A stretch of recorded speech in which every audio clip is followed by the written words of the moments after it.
You are listening to the Enormocast.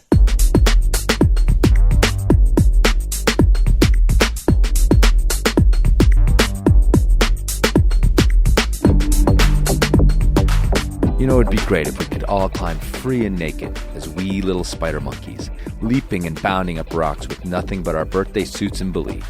But we can't, can we? At least not in mixed company.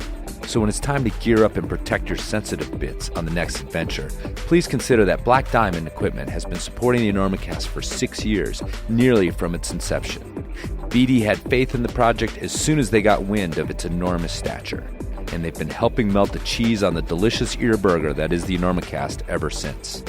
So please consider that next time you open your wallet for a spanky new piece of gear. Black Diamond, proud sponsor of the Enormocast.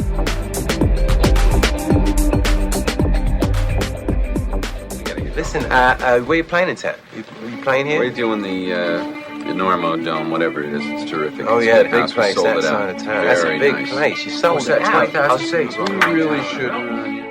The hell are you doing? I couldn't sleep. I'm checking the ropes.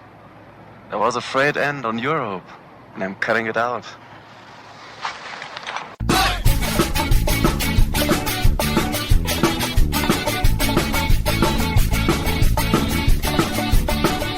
Bad weather. No, later, anytime. Today's show is brought to you by Black Diamond Equipment, with support from Maxim Ropes. And the fine folks at La Sportiva. And don't forget our charter sponsor, Bonfire Coffee. Go to bonfirecoffee.com and enter Enorma at checkout for a discount on great coffee and to support the Enormocast. And now back to the show.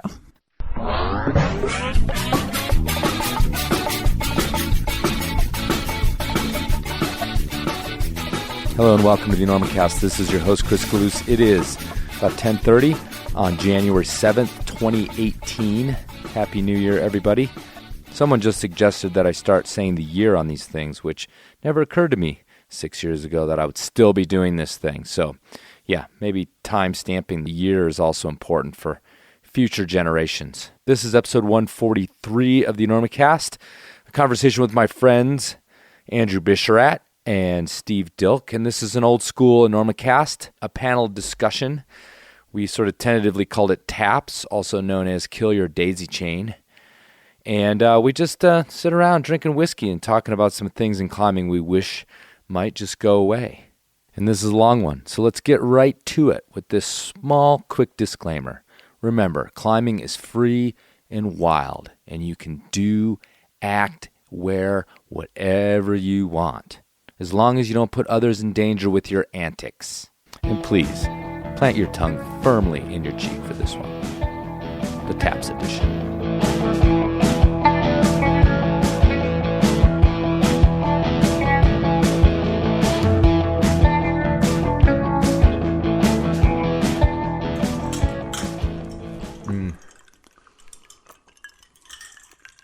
These are nice little glasses. They are. Thanks. Yeah. You guys have nice stuff. I got some nice glasses that have half dome etched into them. Yeah, for my brother. It was actually for Christmas last year. Nice. A guy in Portland does them. He does it El Cap, half dome. Oh. Yeah, it's pretty sick. Like nice. A 3D render? Yeah, in a 3D rendering, the half dome is like up to here. Wow. Yeah, the glass goes on each side, or the ice goes on each side. Nice. Yeah. What? Yeah.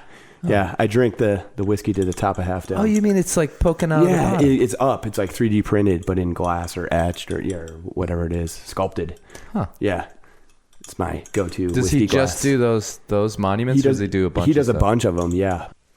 All right, so here we are, the TAPS show, the year-end TAPS show. We've decided to get together with Andrew Bisharat, who's returning to the show. Hey, Andrew. Hey, Chris. And Steve Dilk also returned, right? You've been on a listener mail. That's right. And a lost episode. That's correct. That will be put out posthumously for one of us. Right. One of us dies. Most likely I'll be the first. But yeah. But anyway, yeah. So too much booze on that one. That'll be the lost tapes. Anyhow, here we are. We're at the year-end show. We've decided to do kind of a roundup about these notions in climbing. We've been talking, Andrew and I in particular have been talking about them on climbing trips and stuff. These notions in climbing that that maybe are a little antiquated or just keep hanging around, and we're wondering if some of them are still valid and or off base, or just should be, a stake should be driven in their heart and they should be cast off of media and of talking points and of casual conversation, just never spoken of again. Essentially, we would take these ideas and put them onto their own iceberg and set them off to sea to die a proud death alone. Yeah, which would quickly melt in this day and age, and they'd be eaten by sharks would be a quick very, death. very quickly. So we're going to play a little game where we're going to just talk about some of these notions, and then we'll vote, the three of us, on whether or not these notions, these ideas, these things, these techniques, we've got a whole list here. We probably won't even get to all of them, but are dead, or are they on life support? So, they're on their way out. Are they alive and well? And the final one is, are they a zombie that should have been killed, but keeps coming back? Right. Is a menace. Yeah, exactly. It is a total menace. So, of course, this is an old school episode. I haven't done something like this in a long time, actually. And I've been feeling I had a lot of people wanting to be on the show, and I got a lot of interviews sort of stacked up, starting even as long ago as last spring. And, just doing these interviews with different people, and I kind of got away from the roots of the show, which sometimes are these just hanging out with the boys and or girls. No girls on this one, but sort of just panel chats. So that's what we brought. And I asked Steve to come because I was worried a little bit that Andrew and I were just too damn fucking crusty, and we would just sit here just like hammering everything and just like... Steve actually likes climbing. Yeah. Right, exactly. That was an actual text I sent Andrew. I'm like, I'm bringing Steve. He still likes to climb. He's really stoked on it. And I think I used the throw up emoji. For me, that's pretty typical. No, for someone who's still stoked on climbing, you're just like, shut up. Right. Anyhow, so yeah, Steve, you're here to lighten the mood. Right. If we get to like let me start this off the cuff. I mean, is it still is it uncool now to talk about your favorite climb and all the beta on it in front of jaded guys? You guys roll your eyes at that when you hear that at a party? Oh, you mean like outside of the climbing area? Right. No. I mean, I can't say that because that's all I ever do. Oh, okay. Yeah. Good. Okay. I mean, I was at a Christmas party last Friday and was like talking about the Hanksville project. Right. Like, perfect. Okay. To Mike Benge. So. Good. Yeah, I don't know if it's okay with me. Okay. I mean, it's like... I'm not going to kick you out. Okay. You might roll your eyes a little bit. Yeah. Slander you online. Perfect. Yeah. Right. I mean, what else do you talk about? Well, exactly. I mean, there's no skiing right now. That's what a lot of people around here would be talking about. Right. Yeah. No, for sure. Sans that. Yeah.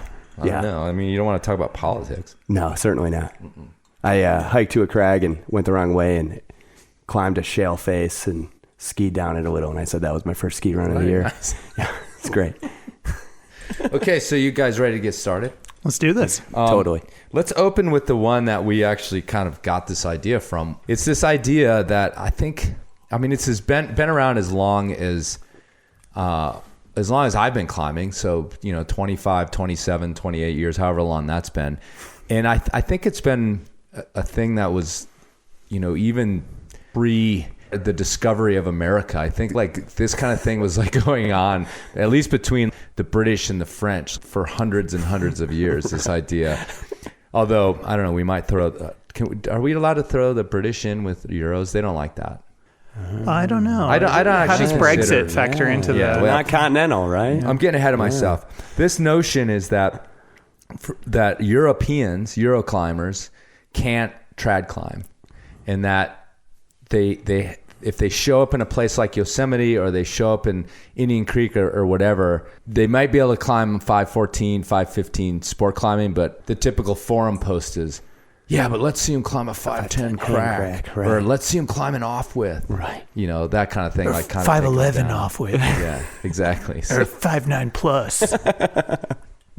So what do you have to add to this debate? Well, Andrew? just to let's not let the British angle go, because I think that the Brits, their version of trad climbing is basically bouldering with a rope where they place like some putty on the wall and duct tape like a nut to some shale and then continue up to like their 30-foot high ball. So I don't consider that trad climbing as much as bouldering with gear. Oh, man. So I think that it's fair game to include them in that gross mischaracterization of the so-called Euro abilities when it comes to trad. I have a lot of listeners over there, dude. They're the frickin' switchboard's gonna light right up.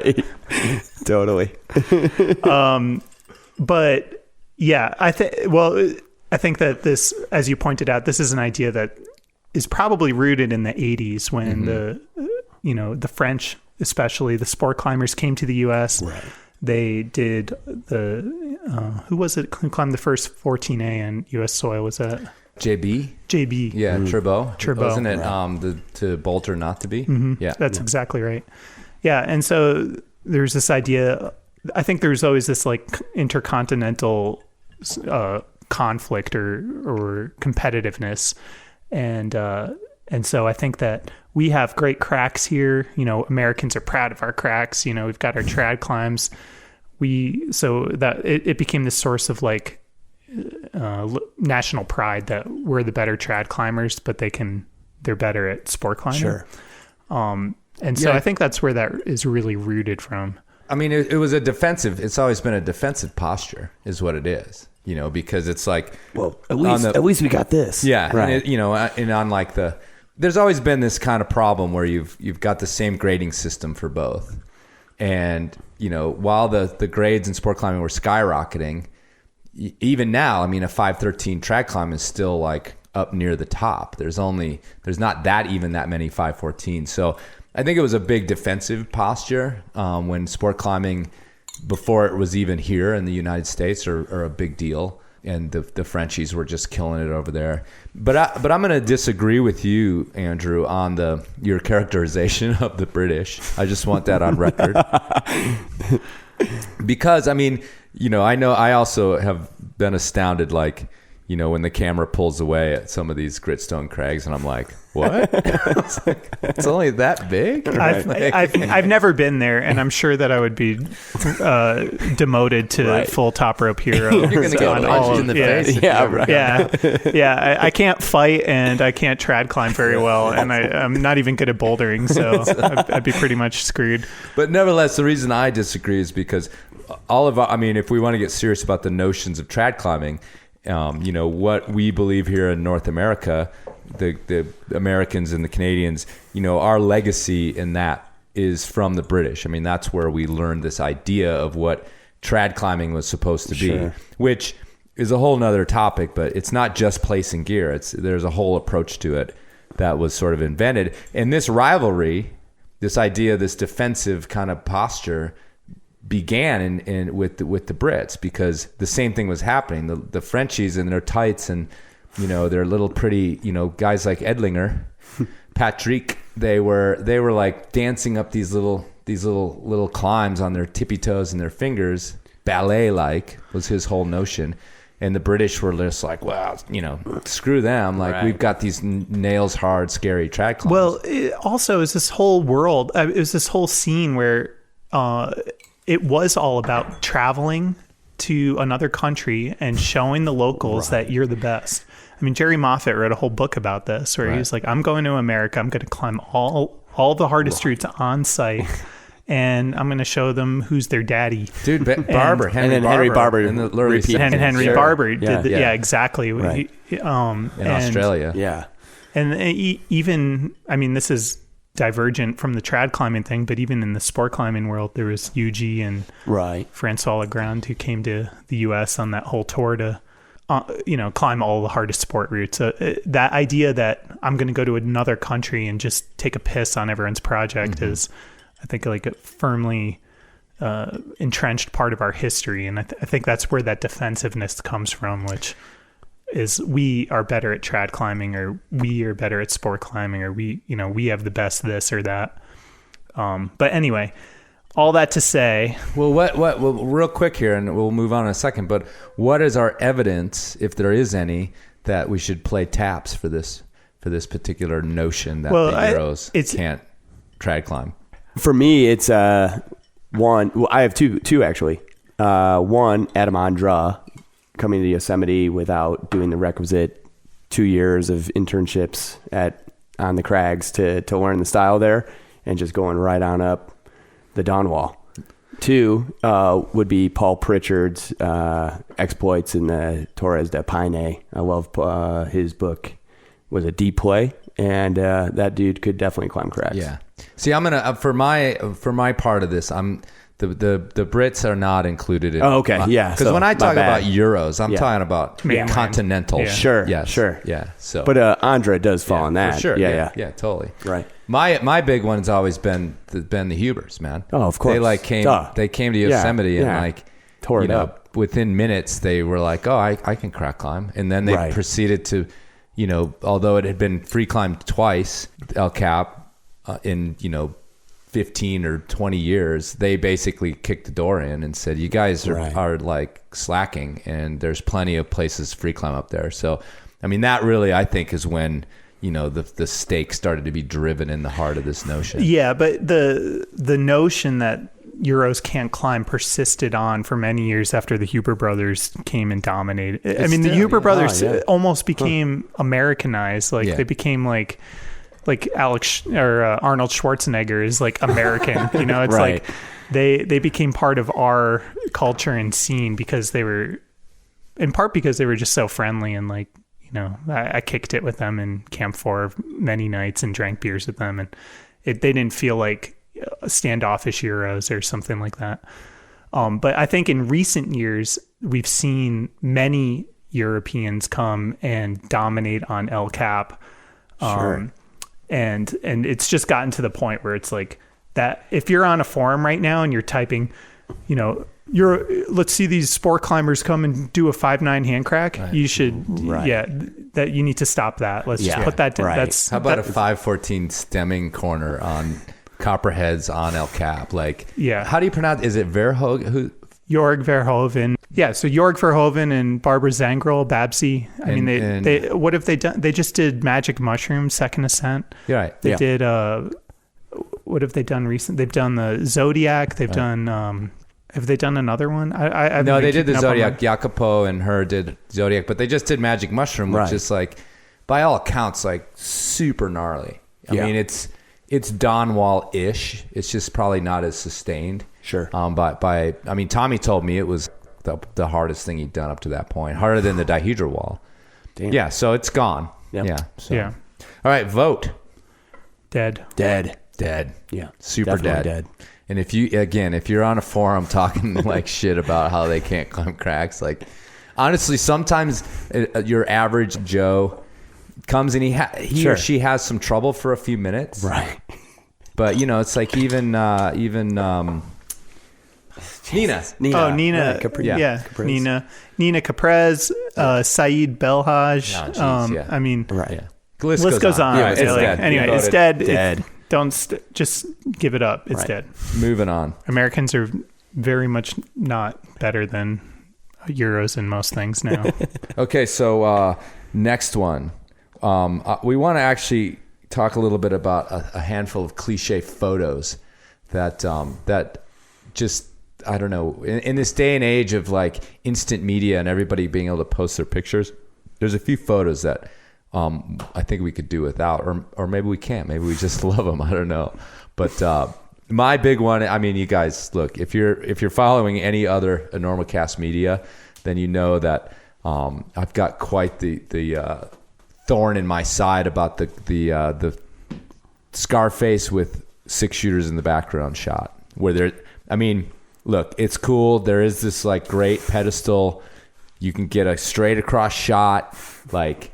Don't need a drone, like you're right there like looking and it's like, oh my God, look at that background. I get it. It's a great shot. Stop posting it. It's blown out. It's done. Like, what if we were to put one of those little like binoculars on that pedestal? Oh, you mean those ones where you turn, like at you the put tourist spots, you put a quarter in, in and it's like a little binoculars and you can see the perfect shot of Scarface.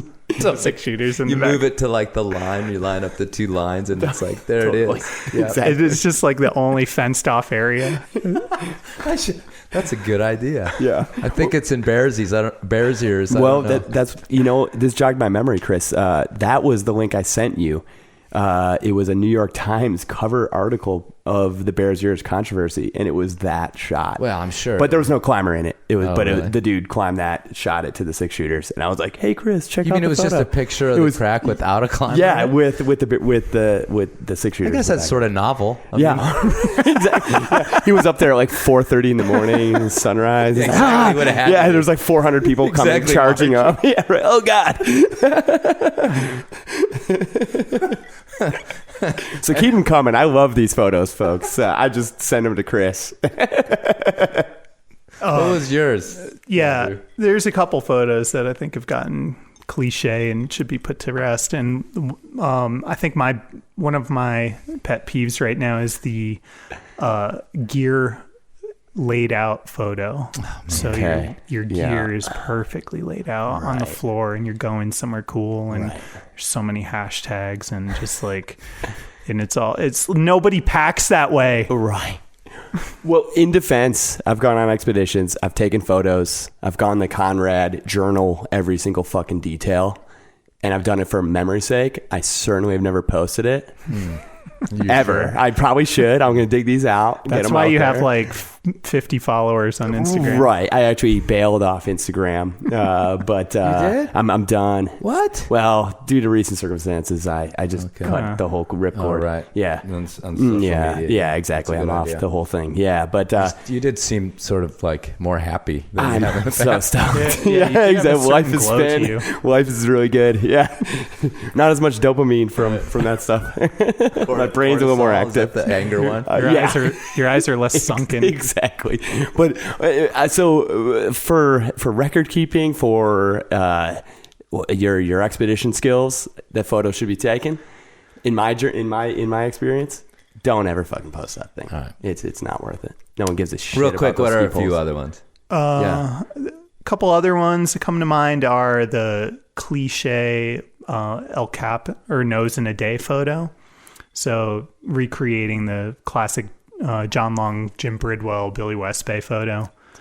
Yeah, well, there's that cool, one, just, and then there's the Huber shirts off one. I think is probably the more shirts more off common one. Whatever you want to, whatever props you're doing it with or not doing it with. Well, I think I'd give a few points if you went leather pants, because that's like the famous one. Is they have their like scorpions, or just like assless leather pants chaps on. or something. Right. But mix it up. I mean, I don't see these anymore. But if a friend of mine goes nose in a day and he sends me an email and he's on the top and he's stokered, I'm stokered for them. Well, we're talking about like in the meadow. Yeah, no, for sure. Climbing That's the the nose in a lamest. day. That's the I'm lamest. not ripping on that. I'm talking about just the photo. No, I hear you. The photo. Yeah. But I'm there with you on that. But cliche photos. Training. I believe you had mentioned training photos. Yeah, posting photos of yourself training. Yeesh. I don't even think anyone climbs anymore. I think they're just training. I don't even see photos of climbing anymore. It's just here's me doing muscle ups. Here's me doing yoga. Here's me doing. I just sent that sick moon board problem. Yeah, here's me on my moon board over and over again. It's like it's all there is. So I don't know. Something for you folks to think about. You got to keep the stoke in the dark winter days, man. I think it's just like this. It's not even that. It's just like this compulsion to just post shit. It's not even. It's like I'm devil's advocate. I agree 100%. It's just like it's brutal. I have a compulsion. I'm bored right now, and I have this compulsion. That's to a social media my drug, feed. man. Right. And, I mean, I'd rather Oedipus Rex my eyes out than see that fucking photo. So just don't post those, please. All right. Let's take a vote. Most of those need to take a hike. I think they're all dead. Yeah, all of them. So it's well, I'm gonna go a little. I'm gonna say for me, it's a life support issue. Support. Yeah. I mean, I like this thing I do. This Enormocast thing I do. It's got its social media. So sure. I attempt to be original, but I don't know. I mean, I think it's for me. It's still online. I'm still in there, and I think about pulling out. Right. daily, right, Steve. Yeah, and I admire your resolve. I certainly don't have as much skin in the game as you do, so it's easier for me to burn that bridge. Okay, another one, and this one is a brief, I think, one, but we probably need to do some explanation for the youngsters, even what it is the pink point. Oh, yes. It's a little bit of a blast from the past, I think. It's maybe that dead. It's an esoteric term. Yeah, right. The pink point. What? Well, so it's already on life support, you'd say. Well, it's hanging in there. I think there's two issues with the pink point. There's in my history. Yes. And we're gonna go back into the Wayback Machine. Love it. As we often do on the Enormocast. The back in the day machine. Right. It would be a less trademarked issue. But dial's cranked back. Yeah, cranked back. There was a time when you were supposed to hang your draws on a sport climb. Okay. Because again, we were still dabbling with these notions of trad climbing. And it felt like cheating to the point where I can even say that many climbers, the one who comes to mind was a guy in Australia named Malcolm Matheson, HB, I think was his nickname. And he was that guy who was climbing 513 to the point where he would even take, if there were draws hanging, when it started to kind of convert to where there was people were leaving draws, he would take them off, put him on his harness, take him off his harness, and clip him back to the bolt to maintain the true ground up kind of proper send. Amazing. And in those days, to do it with the draws on was called a pink point. Right? Of course. To differentiate, the red point came first. Right. And the pink point was this sort of derogatory way of referring to a red point, I guess. Yeah, it was watered down. Oh, His sure. color was more evasive as a pink point. Plus, there's but I think that it speaks to the outdatedness of the term that it's using a feminine color or whatever. Sure. I would agree. It's from the 80s and it's an outdated term in general. So yeah, the concept itself is one thing. The term itself is certainly outdated. I think we can all agree. So without a doubt. So we can agree that one's dead. Yeah, I only know of this concept because of my climbing history via Calouse and maybe tapping into some older tombs, but I've never even heard the younger gen mention, that's a pink point. You're there. I think in sport climbing terms, the pink point is dead. Yes, sure. For a couple of reasons. One, sport climbing isn't about gear. It's about movement. Trad climbing is about gear. And so I think that the idea of climbing something on pre-placed gear or not in trad climbing is an applicable idea. I would argue that we should get rid of the term pink point, but there should be some term to distinguish between you climbed a trad pitch on lead, placing all your own gear versus leaving gear on the pitch and clipping it. Right. Which is super relevant, not so much in single pitch trad climbing, but in El Cap free ascents. And I think there's a lot of nebulous stuff that goes on up there right now. Sure. And so I think that's probably worth rethinking and discussing in the future. The truth is that in trad climbing, going back, and we could, I don't know if it's on our list, but we could do a segment, in my opinion, whether even trad climbing is gone. But because in trad climbing, it's all gone. Well, the pink point applying to pre-placed gear has always been a much worse style and not even trad climbing, because the real notion of trad climbing isn't necessarily placing gear.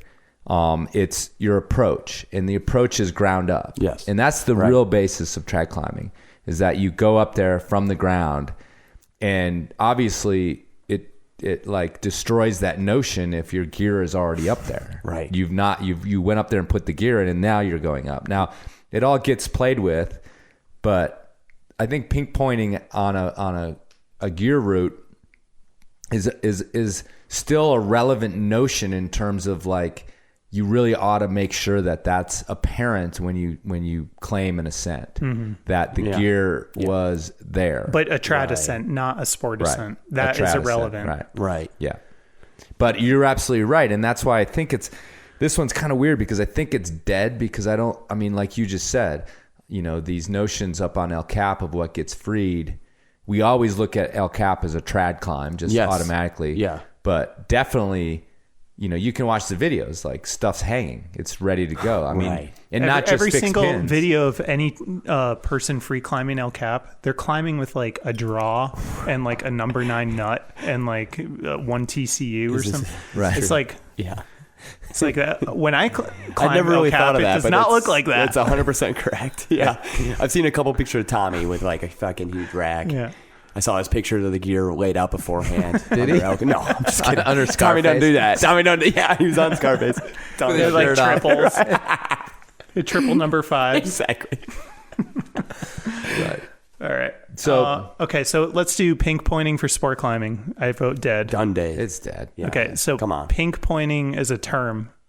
It's still around, because I think it still applies to. I think people still say it. They do. Okay. Trad climbing, they don't. Yeesh. Or in crack climbing. Okay. Anyway. Yeah. Pink pointing is an idea for trad climbing. I think that should stay. Yes. But I think. But what I'm saying is, I vote for a different term. I'm in agreement there for sure. Yeah. I don't know what it would be. Moving on to, and this one is one that I've often been heard, 6 drinks in going on about is the notion of the true pure on-site. Is it still relevant, and is it something that that's I don't know if this fits into our categories, but that doesn't matter, because has there been a conflation with the flash? Because I want to, we'll get into the back in the day machine. Yeah. And the on-site back in my day was nothing about the climb. Nothing. To the point the avu is in French, because they kind of invented the notion of it. Yeah. We because, and it was that those guys, they would even belay their partner facing away from the cliff. Yes. Because if you knew anything about the climb with earmuffs on, blindfolded, which is a good way to belay as well. Yeah, because if you're belaying and you hear someone clip the 3rd bolt and then they start to grunt, right? It's harder. You fucking know it's hard. It's an avantage. Advantage. Exactly. To know that maybe somewhere around there's a hard move. So it was like this notion of just like, you can't know anything about the climb. And now people are saying on-site's just like, oh, I went up on a route like 3 times and touched the holds, but I didn't try to ascend it. Right. But then when I did, I on-sited. I watched the video of 40 people doing it. Yeah. Right.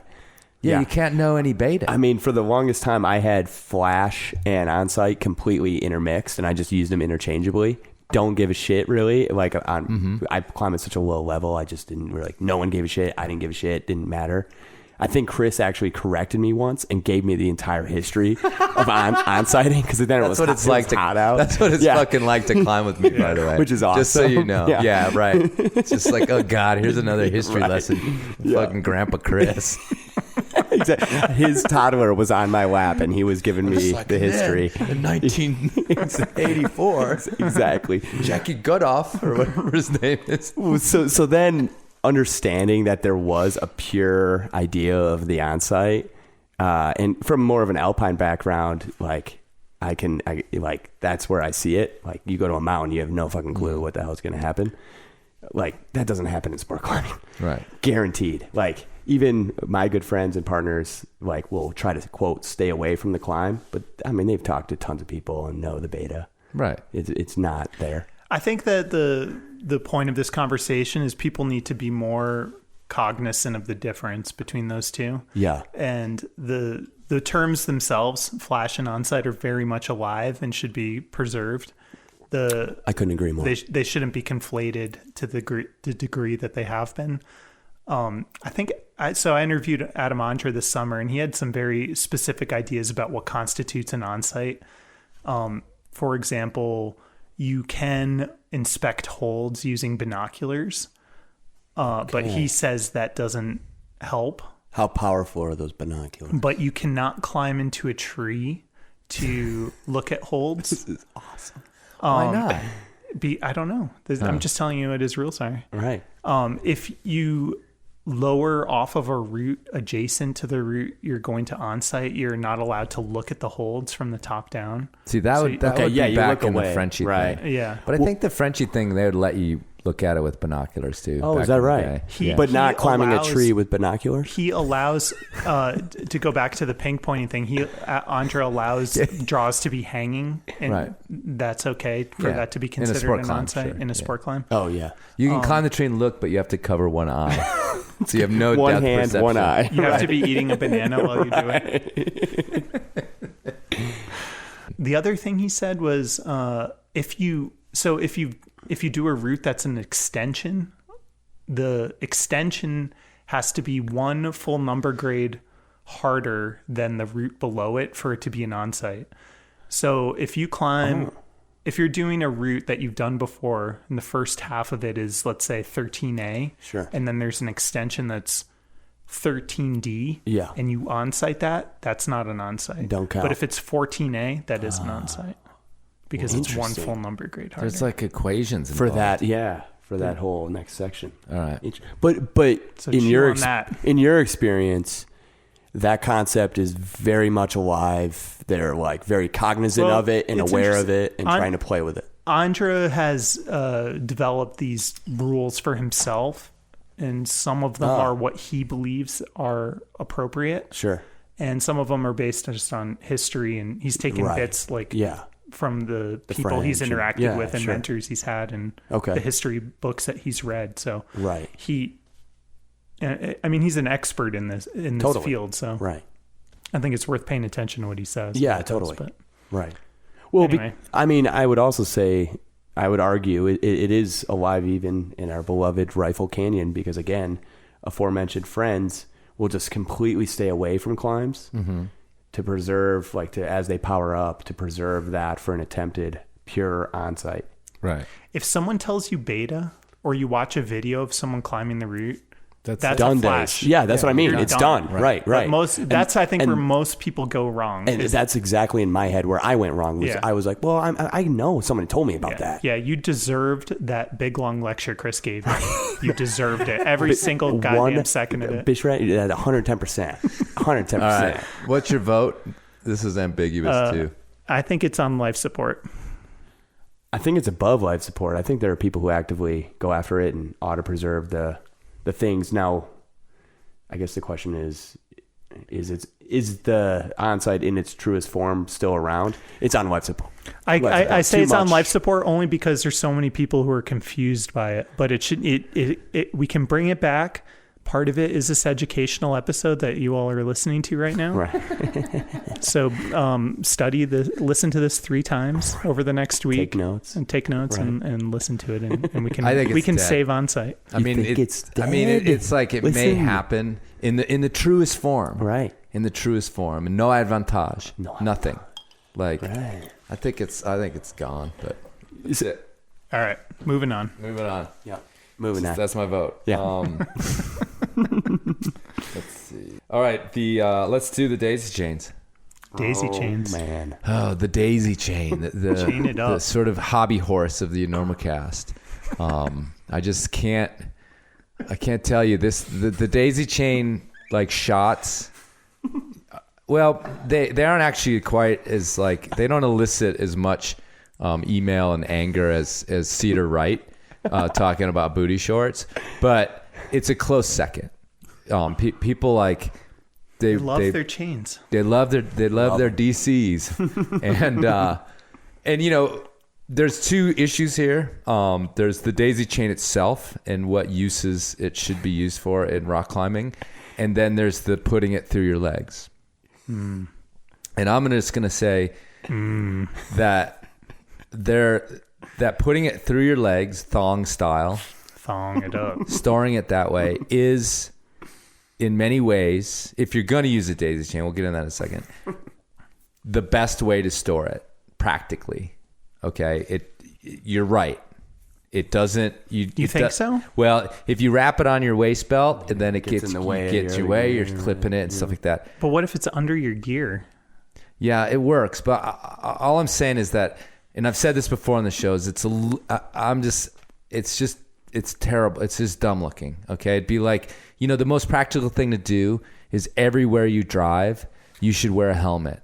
Right. Because it's like when you get in car accidents, the thing that's going to still kill you is a head injury. Yeah. So you want to live a longer life. You want to wear a helmet driving. But you're not going to do that because you look like a fucking idiot. Right?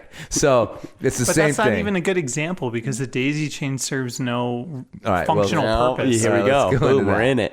We're in the mix. I mean, right? There's nothing that you can do with a daisy chain that can't be done with a rope or like so many other pieces of gear. Okay, so let's kick out aid climbing because that's what daisy chains are for. Right, is being clipped to your aiders or atrias, and clipped to your piece that your rope is not clipped to. Right, because your daisy chain is going to be a static piece of gear. So if you fall on a piece of gear with a daisy chain, there's all sorts of bad things that can happen.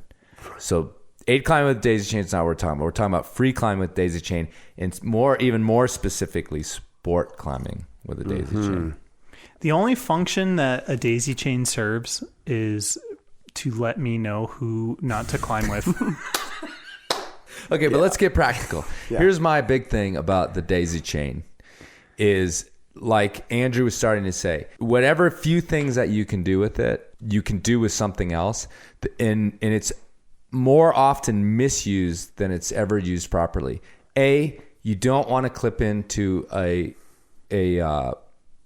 anchor on a multi-pitch climb and then be the belayer, because you want to be clipped to your anchor with a rope that has a dynamic quality to it in the event of a factor 2 fall. Even that little hunk of rope, that little 2-3 feet of rope, has dynamic properties that are going to take force out of the system.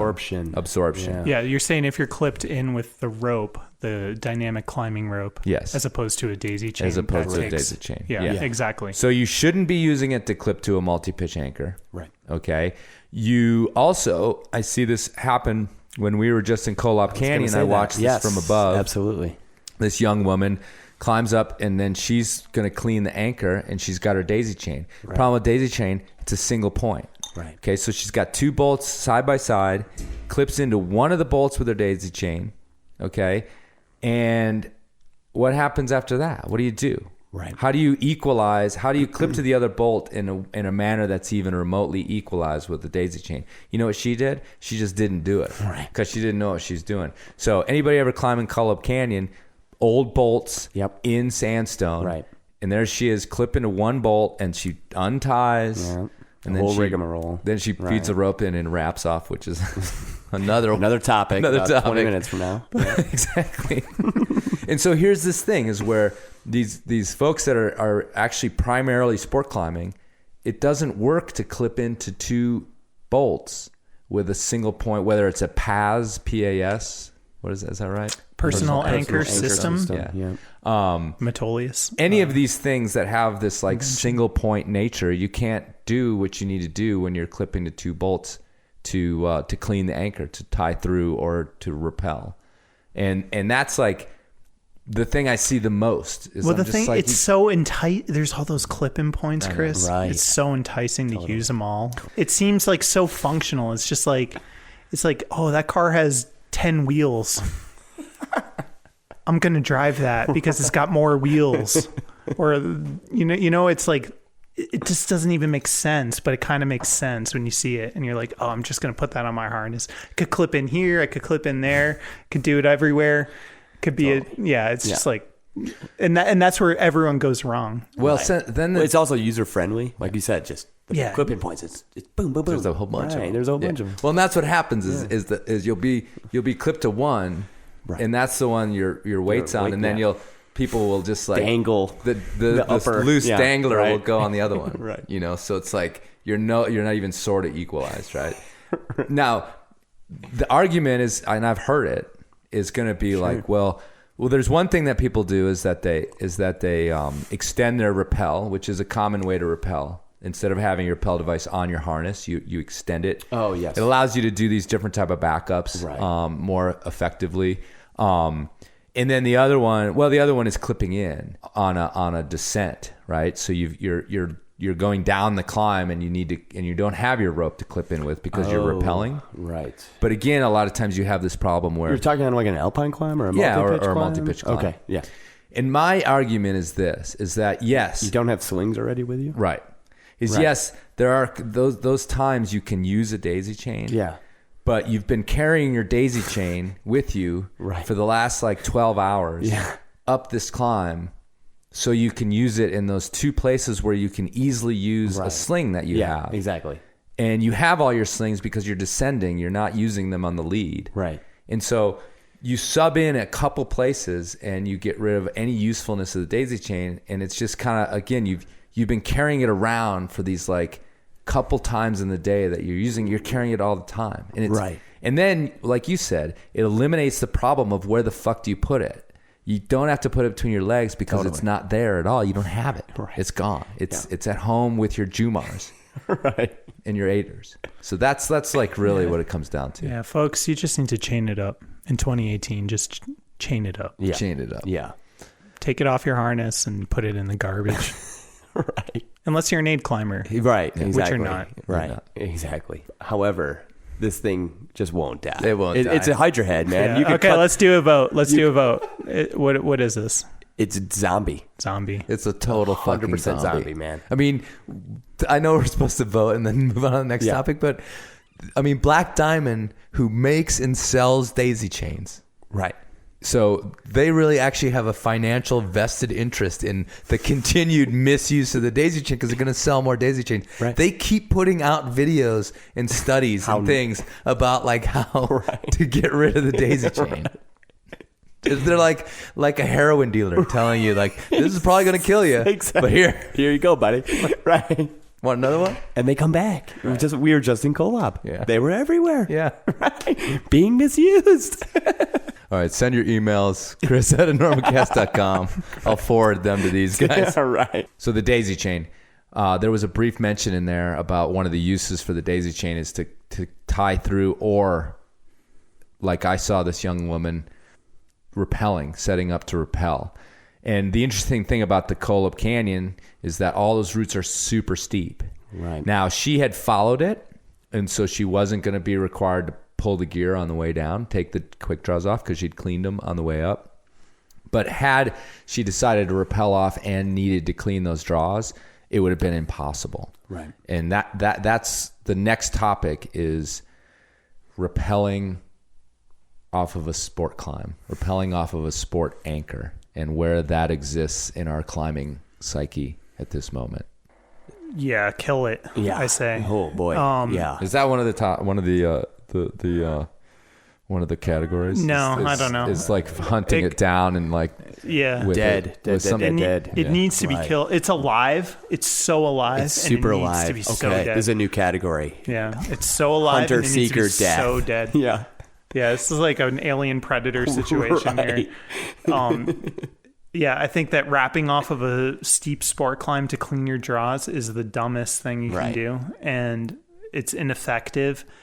And it traces back to this idea that, the anchors have been placed by someone else. I don't want to increase wear on these anchors because then they have to be, because it wears them out. Yeah, from lowering. Wow. Okay. Holy shit. So it's like, I want to be respectful, which is a great, it stems from this like genuine altruistic point of view, which is I want to be respectful for this gear that was placed before me. Appreciate the work that went into that. Yeah. Folks, like a quick link costs like $5 and it can be replaced really easily by a dedicated local community that will do that. Right. And so the idea that you shouldn't lower off of gear in an area is founded in this idea that I'm going to present this unnecessary wear, but it's so dangerous. I've seen so many sketchy situations of people rapping off of traversing or steep routes, having their belayers trying to pull their double ropes through like the first straw to like bring them back into the wall. I've seen just that. Doesn't work. Yeah. Like it just doesn't work, and it's not all that gear can be replaced. So in my opinion, lower off the gear and, give your $5 or $10 to the Access Fund, to the American Safe or Climbing whatever, Association, totally, yeah. or whatever to the local group, community, right? And they'll replace the gear for you, right? And consider that just your entry fee to play. Does that put people in your latter earlier category? With the daisy chains, right? With the daisy chains. I mean, if it was a Venn diagram of people with daisy chains, they and cross people over who, for sure. It's like and people who rappel off of anchors, it's like almost a full like eclipse. You're right. I mean, it's a huge crescent arc. People are definitely in there. I've been both of those people myself in my climbing life, but having been experienced in both of those fields now for a bunch of years, it's just clear to me that it's not the right way to do it. The data's in. It's all going to be replaced. The bolts, the anchors, all of it has to be replaced. So let's get over the idea that when you place a fixed anchor, it's there forever, because it shouldn't be. Right. It's not going to be, and it shouldn't be. Sure. It all has to be replaced. It's all going to be worn. And as long as you're in a community where there are people who are motivated and will take care of those fixed anchors and who have the knowledge to do it so correctly, then give, if you feel indebted to them because you're lowering off of that gear, give them $50. Totally. Give them $100 or more, whatever it is. Like contribute. If you can't contribute through experience of replacing anchors, or then do it through money and giving it to the appropriate experienced people who can. For me, my problem with it is that it is dangerous. I always talk in the end of the podcast, check your knot, because really that's like the dumbest way to eat it, is you're not coming undone. And it's the simplest thing to avoid. Lynn Hill. Yeah, I know. Right. But sure. But the thing about the rappel versus being lowered, and this is when people are like, what difference does it make? Well, if it's vertical, it doesn't make that much difference in terms of cleaning gear, because it's less than vertical. Yeah, and that's what happens is people climbing easier sport routes, they're usually coming from a trad background, and they start rappelling, and then finally they buck up and climb something steep and they try to rappel, and that's like, then it gets really haywire. Yeah. But aside from the danger there, the fact is when you leave the ground on a sport climb or any climb, you've got a closed system. You've said en belay, the guy says en belay, you say climbing, climb on, and until you say a word to that person to tell them they're off belay or they no longer have you, they are supposed to pay attention to you, hold that rope no matter what happens. Right. Okay, if you disappear around a corner up there, they hold on. Okay, and all these accidents, one of the most popular podcasts I've ever done for sure is the Craig DiMartino one. Right. And what happened was he thought he was going to be lowered. The dude thought he was going to rappel. If everybody in that situation just understood you don't rappel off of those types of routes, that would never have happened. And you don't go off belay. And you don't go off belay. Ever. And, if and it's a single pitch route, you don't go off belay. Right. And the closed system works so much better than the get off belay up there. Your belayer goes off and eats a sandwich. Now you're on your own and you're setting up your rappel. And all of a sudden there's like 20 things that can go wrong in that system. And that, read the mountaineering accidents book. Right. They go wrong all the time. Totally. That was what very seldom goes wrong is leaving the ground, going up there, clipping into the chains, and coming down, and never saying off belay, never telling your partner anything other than take and I'm ready to lower. Yeah. One of the most important things to consider also is just the rope length. And so if you're going to lower your friend off of a route, you better make damn well sure that there's a knot in the end of the rope. Always. Right. Because and you shouldn't be climbing in 70 meter or 45 meter routes with a 60 meter rope. Right. Do your research. There's plenty of guidebooks and information out there. So when we're talking about this topic, I mean, we're talking about sport climbing. Sport climbing. You know, these climbs are generally set up to have a single rope. You know, occasionally you'll run into a situation where you've got a pitch that's longer than 30 meters. Although it's pretty rare, especially in the United States, meaning that you can't use a 60 to get off. But the rule there is you have a knot in the end of your rope, no matter what. Right. And the thing about like trad climbing is oftentimes you're tied into that rope, and single pitch trad climbs can be all sorts of different sizes. So we're just talking about sport climbing, sport anchors. They're put there to be lowered off of. Right. They are set up to take the wear, and the whole style is to clip the chains and to be lowered off. Right. Vote. Unfortunately it's alive and well. I agree. Yeah. Kind of like another zombie, I suppose. I mean, I mean, literally this Co-op Canyon trip, it was just like, oh my God. Yeah. It is. Well, and you see you see it in guidebooks, you see it in information to getting to crags. It's like, don't lower off the anchor. Right. Don't. Ramp I mean, I think that we just need to accept that anchors are not permanent. They they can be replaced. And the appropriate way to lower off a, single pitch sport climb is lowering. Right. Cleaning the anchor, lowering through the fixed gear that's there. Yep. And tramming in to clean the draw. And tramming in to clean the draws. Exactly. Don't try to repel. All right. Okay, let's do one more and call it an evening. The dirt bag. Is the dirt bag? It's been. I've seen media that's pronounced it dead. That's pronounced it gone. What do you guys think? The dirt bag. Why are you guys looking at me? It's good. Yeah.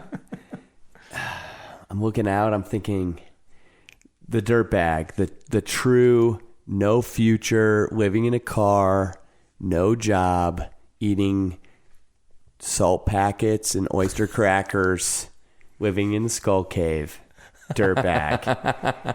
Haven't seen him in a while. Right. Haven't seen him in a while. Tercel. Right. I see a lot of vans that cost more than my college education. I'm leaning toward it's not around as much, but I'm not out as much. Right. Yeah. I mean, it exists, but it's certainly... It's like endangered species for sure. Yes.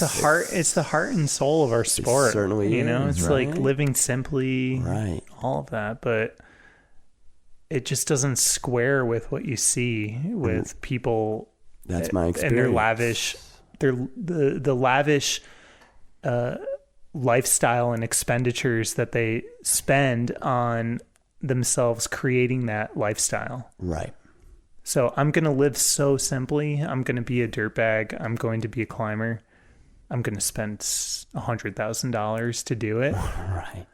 It's like, so it doesn't square with that. So I don't know. Right. I don't know what that means. Yes, exactly. I think one of the big nails in the coffin of the dirtbag, and going back to this idea that like the French had this really pure idea of the AVU, the on-site, is the cell phone. Like, and particularly the smartphone or the iPhone. Sure. Like, it just seems like the whole original notion of the dirtbag, of the like completely checked out, only living to climb, like that person, that notion, they can't own a smartphone and be connected all the time. Right. Or it like, that's like the first thing that lets the air out of the system. It's like, you're just like connected all the time, and you spend how much money on your data plan, and you bought like the iPhone X for $1,000. Right. They're taking photos of the fucking Scarface. Yeah, they're taking photos of their ramen. Right.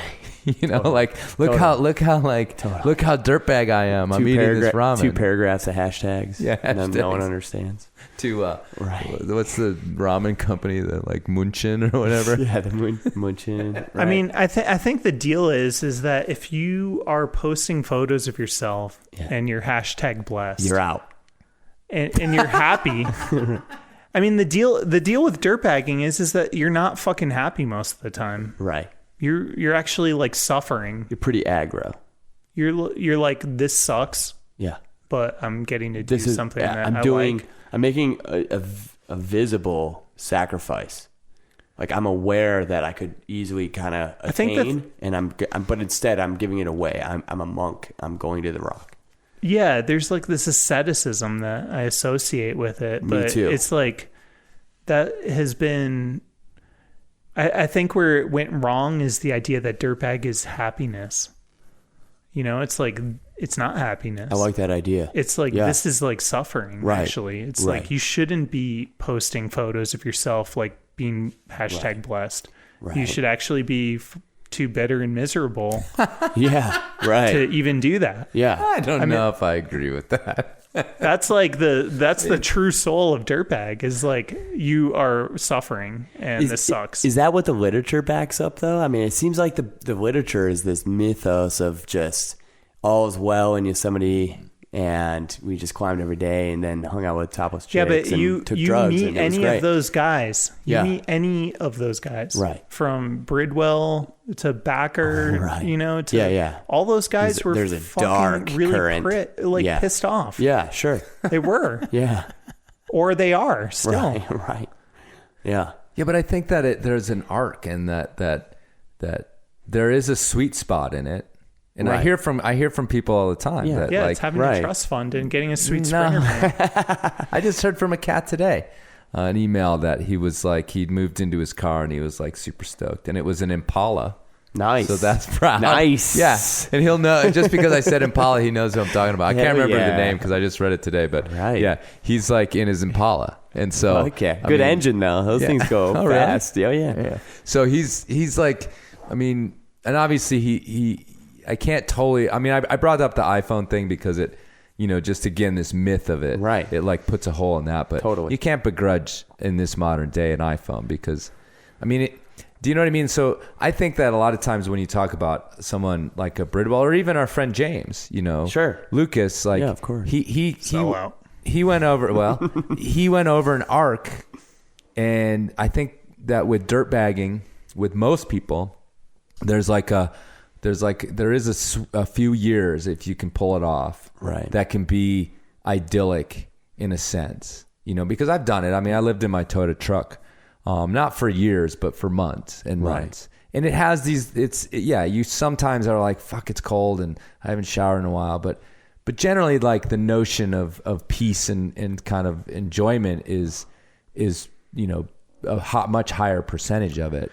But there's a point at which I think most people pass this point where if they hang on to it too long, you know, you end up in you know, you mentioned like Bridwell and stuff, and like you gotta like there's a point at which you gotta like realize that okay, this isn't serving. Yeah, you turn into a derelict. Right. Yeah, where it's a fine line, right? Between like a derelict and a dirtbag. Yeah. I would. I'm just gonna speak off the top of my head right now, but I would propose that. Have you not been up to this point? Have you been like calling like? Fair. Touche. But what I would propose is that dirtbag as this idea can evolve. And so what if dirtbag now is I have arranged my life so that I mean, like the idea of dirtbag is how do I arrange my life so I can climb as much as possible? Maximize utility. That's like kind of, I mean, that's really like kind of what the whole thing is about. Mm-hmm. It's like, I'm going to forego X, Y, and Z in order to maximize climbing time. And so perhaps in this new era of where we are now, that doesn't look like I'm going to eat salt packets and, you know, mix ketchup with water and have tomato soup, quote unquote. Right. You know, is this new era meaning like the climbing is in mainstream and the median income of a climber is like $82,000? Yeah, exactly. Yeah. This new era means I'm going to go to college. I'm going to become a software engineer. Right. I'm going to get a sweet freelance job. Right. I'm going to hook up a cafe. I'm going to hook up an internet satellite modem on my Sprinter van. Right. I'm going to make 6 figures. I'm going to climb like 4, 5, 6 days a week if I want to. Yeah. I'm going to do all of these things. And it's like, okay, maybe that's like the new dirtbag. You know, you're not poor per se. Sure. You're making money. Yeah. You're doing something with your life. Right. And I don't know. Yeah, I mean, I do know people who do that. No, for that's sure. Like, I that's agree. maybe like the new shit. I wouldn't call it dirtbagging. Yeah, because it's like, I agree. Yeah, it's dirtbag only in the spiritual sense of it being, I'm going to maximize my lifestyle. No, I mean, I think that's just you know, being like entitled, right? Like you've played the game correctly. There's nothing wrong with that. I appreciate it. I think that's right. But I think there's something iconoclastic about a dirtbag.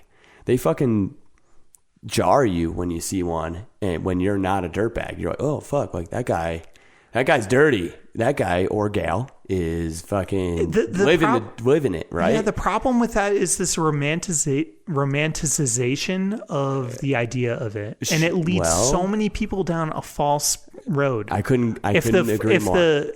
I mean, like, what is the road that we want people to steer down? Like, sure, that's like a bigger question too. What makes you happy, right? Yeah, but see, I disagree.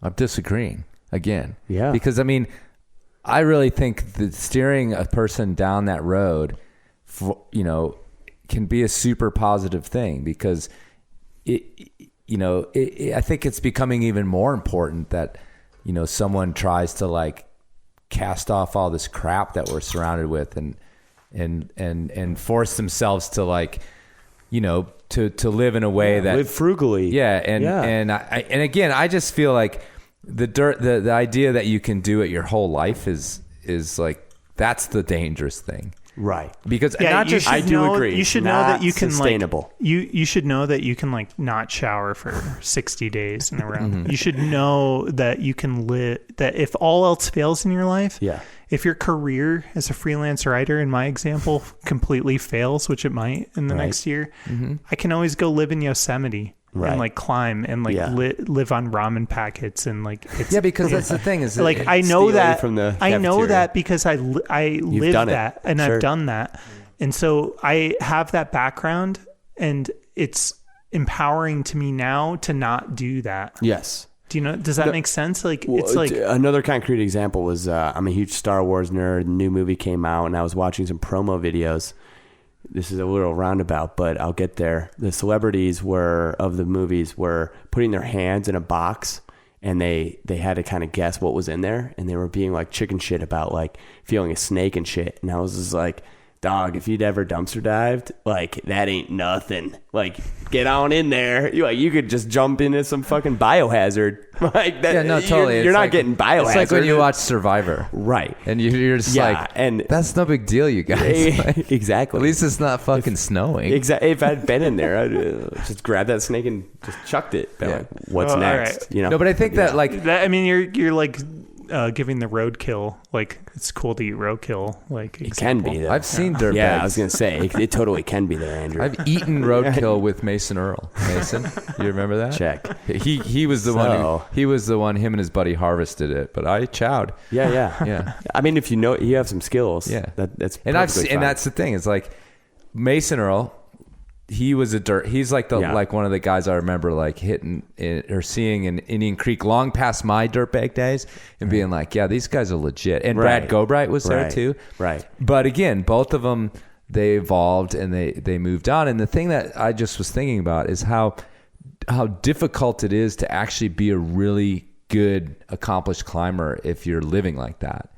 And sure. I was just trying to think of like the evolution of these guys, of how, they got them started, but there was a point at which like that like nutrition regimen, the salt packets. Poor. You brought salt. Nobody eats salt packets, but I meant oyster cracker packets, right. Not the salt cracker. And like saltines. It's the Eskimo dudes who crank the salt when they don't get it. But anyway, so I mean, I just go. I'm with you, Andrew. That like to do it for a moment or however long you get into it.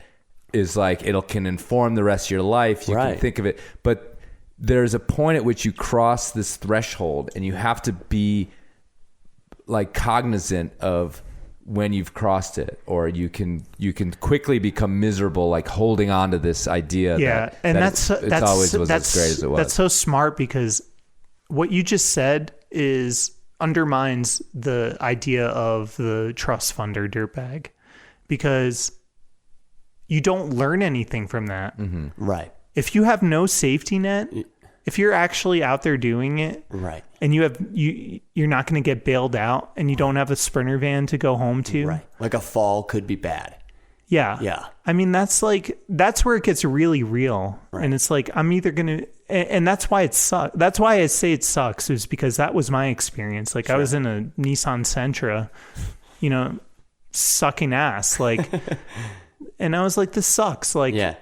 And so if you're doing it with this back up, like, I can fail and I can always go do something else, then you're not actually appreciating what it does. Mm-hmm. And what it does is it empowers your whole life with confidence that if all else fails, if all of the wealth and things that I acquire over the course of my life aren't given to me or taken away, then I can always go back to living simply. I know that because I've done it. Right. That's the most important thing. And that like when you don't have that, then what are you doing? You're just like undermining that all of these like very important virtues that you're a charlatan. Yeah. It's a farce. Yeah. So if you I don't want to say it's a farce, but it's like no, if you're pretending to be a dirtbag, you're a fucking charlatan. Yeah, and I guess I wish there was more honesty with people who were just like, yeah, I'm a trust funder. And I have no problem with that. Yeah. I have no problem with that either. But it's I wish I had that much money. If you aren't that, or if you are that and you're pretending to not be that, then that sucks. Like, so you're saying the term is being bandied about, kind of. There's almost like a mixed nomer, like kind of like with me being a new climber. I think this has always been the case. I think it's always been really the case. Interesting. Yeah, for sure. Okay. Yeah, I don't think this is a new thing. I think it's just more ostentatious now with the Sprinter van crowd. Interesting. But that really kind of blows my mind a little bit because people have always had money. Climbing in the history was dirt bags were in their heyday until now. Where it's now not kind all of like them were wealthy. dirtbags though. It's like there was dirtbags and then there were not dirtbags. Sure, and it's just like it is now. Well, even what do you Yosemite's think, history, like what's his name would drive up in a convertible with a hot chick and a bottle of wine, right? Oh, Warren Harding. Yeah, Warren Harding, right? I think I totally agree with that. I mean, the whole thing is the whole notion of it is a myth, and I mean that not a myth in the sense that it's not real, but a myth in that. There's been so much added to it that it's become, of course, this notion that hardly exists in its like purest form. Right. And I don't think it's dead though, because I just think they're out there and we never heard of them before. Because we can hear about them, right? Because they're not on social media. Right. And in all honesty, because so many of these people for whom we associate like the golden age of dirtbagging, in Yosemite and everything else.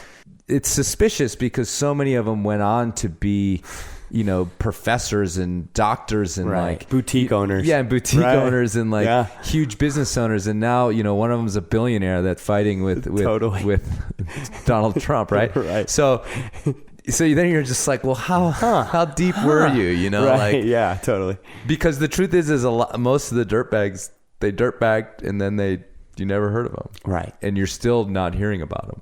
Because they did a couple seasons in the red. I think the takeaway is you don't want to be a lifelong dirtbag. No. I agree. No. But you do want to be a dirtbag. It's one of the saddest things. Right. Yeah. Be a dirtbag. Don't be a lifelong dirtbag. There's nothing worse than like a This is a really smart... I think this is a really important realization that we just came to. Yeah. I haven't heard this before. I think this is like really revolutionary. Right. Yeah. That there's actually a cap to dirtbagging. Well, you want to experience it. You can't make it your whole life. Right. It's a time frame that's not sustainable. Fits. Right. But it has so much value in being a temporary situation. Right. Yeah, it's just like anytime you see somebody going off on like a service industry person, you're like, that person has never done that job because it's not going to do anything. They're just going to go back in the kitchen and make fun of you and call you a fucking asshole. Right. And, spit in your food or whatever. I mean, maybe not go that far, but still it's like brown pants your food. So you've never done this job. Right. If you're getting like, and it's the same with dirtbagging. Like you never, if you're that worried about like all this stuff in your life, you've never been without, because it's totally doable. But I think the reason that we're talking about this in this episode is that a lot of people are confused about what they are doing, and they think they're dirtbagging, but they're actually not. And the problem with that, if we're going to finish this, which I think we should thing, is that it's not like we're pissed because you're pretending to be a dirtbag, right? But don't care. But the notion that you are committed, and you're learning these things we're talking about when you're not really learning them, fine, do it. I don't care. Right. I at this point in my life, like if someone wants to, sponsor the Enormocast with a fucking Sprinter, like go for it. Let's not harp on Sprinter because potential sponsor right there. Mercedes, love you guys. Love you guys. They're a great vehicle. But the idea that you are learning all blessed. these, you're learning these notions of sacrifice and these notions of deprivation, right? And commitment. And commitment. Said, that's the part that's not true, right? Which is fine, right? And like, I'm not saying like, don't pretend you're a dirtbag when you're not. Like, I'm gonna make fun of you or whatever. Right. But just keep in mind that like, it's fine only to the point that it's presented as this is what I'm doing. Well, when you're presenting a false image of yourself, then that's not fine. That's my problem with it. And that's what I was going to say was, if it's not that I would know, but if it's presented as someone who is kind of capitalizing on an image that even isn't the correct image, I have a double issue. I'm not saying that you should walk around wearing a scarlet fucking trust T for trust funder on your lapel. Sometimes your last name. Harness. Sometimes your last name might just give it away. So, I was just gonna say, like, if a Carnegie was just like, "Oh, I'm dirtbagging," I'd be like, "Really? You built the library that I went to as a child from 1913, my friend." I think that monocle and those pork chops give it away, sir. Exactly. You kind of look like that the copious Monopoly belly man. of yours. Exactly. It just occurred to me that the trust funder, because you guys keep saying this, is mythological as the fucking dirtbag.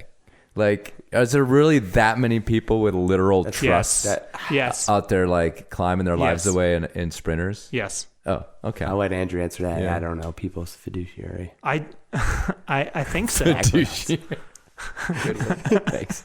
I do work for a lawyer. I am not a dirtbag. To using fiduciary. Full disclosure. Okay, so it does exist, but I mean, I think so. I don't know. I'm just sure think that this could engender a lot of hate mail, but sure, and I'm fine with it. But I don't think it exists. I would happy to bring it on. I think there is, because as you pointed out, Andrew, this is the eternal soul of our fucking culture and of the climbing. What makes climbing better or cooler than every other fucking sport on the planet is this idea that cooler than bowling. Yeah, certainly the ins and outs of bowling is that you're willing to kind of commit and take it to the next level and get rid of the externalities of the rest of the life for at least a little bit and taste what it means to be poor, but be completely happy in doing exactly what we want to be doing.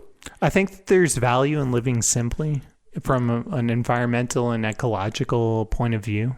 Totally. I think that there is also value in living without a safety net. Right. And I think that is the purpose or point of dirtbagging that gets lost. You're biting your tongue right now, Chris. Mm-hmm. What are you saying? I am.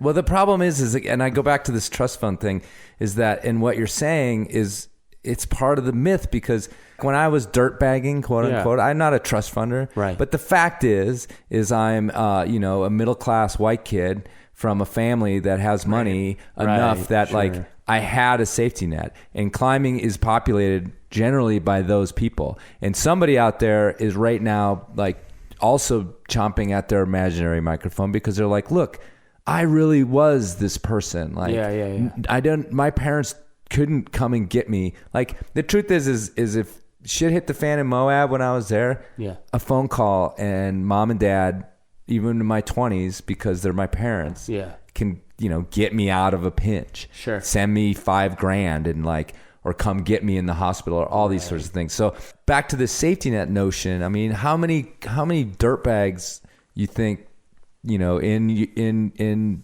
Indian Creek that appear to be just completely strung out there, are one phone call away from a safety net. Most of them, middle class, leisure class, are what are in climbing, right? Yeah, the bourgeois. Okay, let's just bring this back to the relevant discussion. So let's take a vote. If you're hashtagging van life, are you a dirtbag? You're definitely not. And that goes to the heart of it, really, for me, for personal. So is the dirtbag is that dead on life support or alive and well? I think I want it to be alive, but they're on life support. That specific definition, I think it needs to die. Ooh. Needs to die. No, I disagree. I was kind of thinking of it in a different direction. No, I'm saying life support, all of us barely would know them because, by our definitions, they're living in some fucking sand that was my earlier point. Yeah. Like, they're not on social media. Like, they climb, they get their shit done. They're not tens of thousands shit. of true dirtbags that have existed in climbing. Right. We never know about them. Right. They're there. We never heard of them.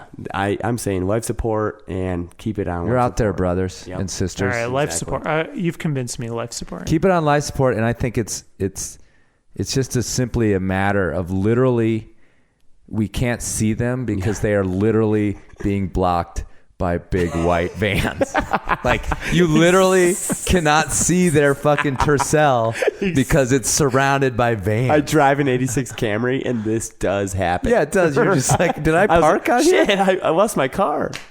No. That is we're laughing, but it's no fucking joke. This happens. No, in Rifle, we've had to literally expand parking spots in order to accommodate giant vans, the new equipment. Or when we went to the Grail, right?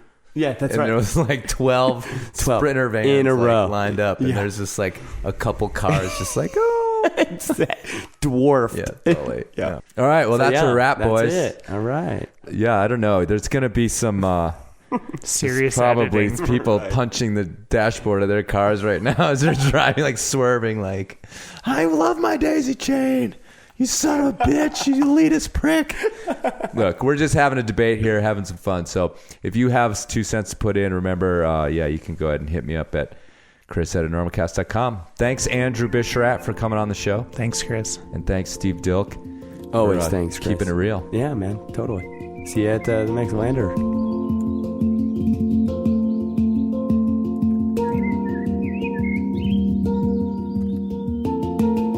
All right, folks, thanks for listening. If you still are, you haven't angrily shut this thing down yet. Yeah, remember, it takes a lot of judgment to be a good climber. Do what you want, but make sure you understand the risks, the trade-offs of everything you're doing out there, especially with the gear. Wrap off those sport anchors if you must, but make sure and communicate that's your intention before you leave the ground. Strap on that daisy chain, but make sure you know its limitations. Post your Scarface picture directly on the Enormocast Facebook page. And hell, if you are one of those mythical trust fund climbers, why don't you head over to enormocast.com and click on the donate button and see what you can do to help out the Enormocast. All right, folks, in all seriousness, make sure that you guys are staying safe out there, communicating, looking out for each other. Don't let your ego get ahead of you like we did on this episode. And of course, check your knots.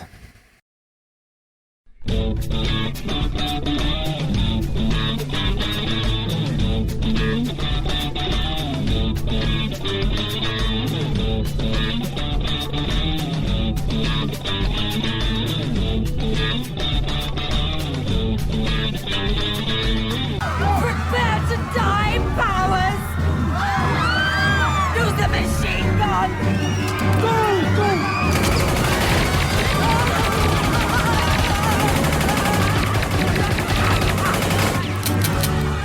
Say goodbye, Powers! Use the bazooka! No!